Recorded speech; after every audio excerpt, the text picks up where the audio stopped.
Mag-aartista na si Casimiro, Mark Magsayo hindi nakatiis, may pinahiya. Itong at pag-usapan natin, pero bago ang lahat, pakisubscribe po ng channel ko. Huwag niyo na rin kalimutan i-click ang notification bell para lagi kayong una sa balita. Pag-usapan nga po natin mga kaboxing, Prince Albert Pagara muling sasabak sa ibabaw ng ring ngayong darating na May 23 kontra ito sa unbeaten fighter na pambato ng Tajikistan na si Bakudur Osmonov para sa WBA Gold Lightweight title. Gaganapin ito sa balwarte ng kalaban sa Tajikistan. Kaya suportahan nga natin na manalo ang ating pambato.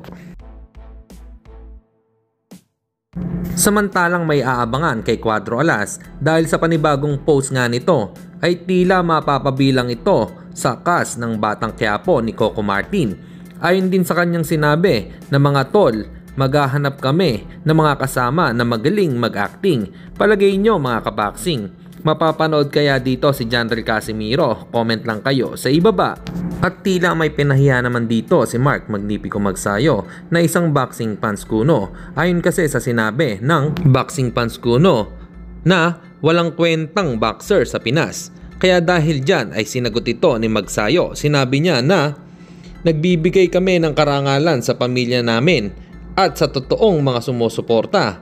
Sino ka para sabihan kami ng walang kwenta? Ginagawa namin to para maihahon ang pamilya namin sa hirap. Alam mo ba ang sakripisyo ng bawat isa sa amin?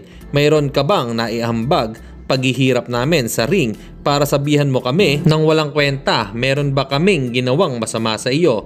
Minsan mag-isip tayo bago magkomento. May point naman ang sinabi dito ni Mark Magnifico Magsayo. Yung iba kasi dyan ay makakomment lang pero hindi iniisip kung gaano kahirap maging boksingero.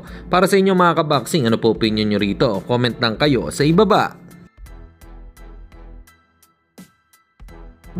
At sa kabilang balita naman tayo mga kaboxing, update ko lang kayo sa mga laban na parating. Garcia versus Rolly Romero, Devin Haney versus Ramirez, Canelo Alvarez versus Skull, Soares versus Munguia, at Japanese Monster Naoya Inoue kontra ito kay Ramon Cardenas.